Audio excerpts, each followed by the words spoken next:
L'appellation Laurentide nous est connue depuis 1845. Elle désignait, à l'origine, la chaîne de montagnes entre les basses terres du fleuve Saint-Laurent et le bouclier canadien. Aujourd'hui, elle décrit une région située au nord de Montréal couvrant plus de 22 000 km² et habitée par plus d'1 demi-million de personnes. Divisée en 3 grands secteurs, les Laurentides comptent 8 municipalités régionales de comté, ou MRC, responsables de l'aménagement du territoire. Les Basses-Laurentides se démarquent par un paysage de plaines et de terres agricoles. C'est là que se trouve la majorité des grandes agglomérations urbaines. La partie centrale, qu'on surnomme le cœur des Laurentides, se définit par sa villégiature.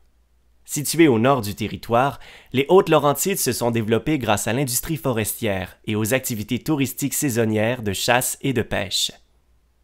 Riche de grands espaces, le paysage laurentien est sillonné de nombreuses rivières. Utilisés par les Amérindiens il y a plus de 500 ans, ces cours d'eau deviennent des voies d'accès à l'exploration du territoire. Au temps de la Nouvelle-France, le peuplement des Laurentides se développe dans les seigneuries de la partie sud, le long de la rivière des Mille-Îles. C'est au début du 19e siècle que s'amorce le premier mouvement de colonisation du territoire. Confronté à un blocus européen qui l'empêche de se ravitailler en bois pour la construction de sa flotte marchande et militaire, l'Angleterre se tourne vers sa colonie du Canada. Au cours de la seconde moitié du 19e siècle, on assiste à un exode massif de Canadiens français vers les manufactures de la Nouvelle-Angleterre.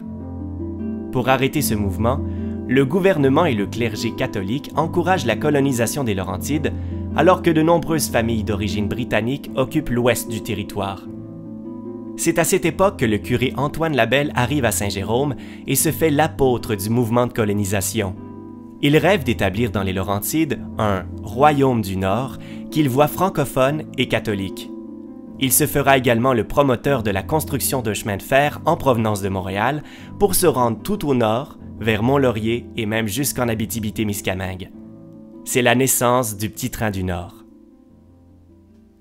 En 1876, le chemin de fer arrive à Saint-Jérôme. Il permet le déplacement des nouveaux arrivants vers le nord, tout en régularisant le transport de denrées entre le nord et le sud. On assiste à cette époque à un véritable essor de la colonisation. De nombreuses familles quittent les paroisses surpeuplées du sud pour établir les premiers villages des cantons du nord le long de la voie ferrée. Les terres pauvres et rocailleuses des Laurentides sont toutefois peu propices à l'agriculture. Découragés par cette situation, plusieurs quittent cette contrée rugueuse. D'autres choisissent de nouveaux métiers. Nombreux sont les hommes qui se tournent vers les chantiers forestiers du Nord. Par milliers, ils travailleront en hiver dans les camps de bûcherons et au printemps feront la drave.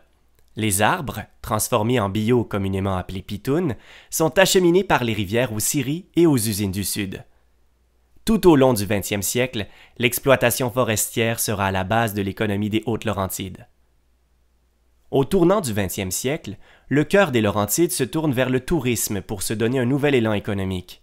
De Shawbridge jusqu'au Mont-Tremblant, l'engouement pour les sports d'hiver attire des milliers de touristes à chaque année. Vers la fin des années 1920, des trains de neige sont même ajoutés aux trajets réguliers pour permettre aux Montréalais de passer la fin de semaine dans la région. À partir des années 30, de nouveaux hôtels construits le long du Petit Train du Nord accueillent les skieurs. En été, ces établissements développent une foule d'activités s'appuyant sur la gastronomie, les sports nautiques, le golf et les excursions.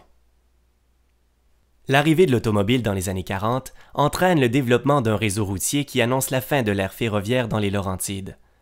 Ces routes procurent aux vacanciers des déplacements faciles et rapides pour accéder aux lacs et montagnes de la région. Tourisme Laurentide, en collaboration avec les MRC de la Rivière-du-Nord, des Pays d'en Haut, des Laurentides et d'Antoine Labelle, vous invite à suivre la route des belles histoires. Suivez, en notre compagnie, le tracé du Petit Train du Nord pour découvrir petites et grandes histoires des villages, depuis la colonisation jusqu'au développement touristique de la région.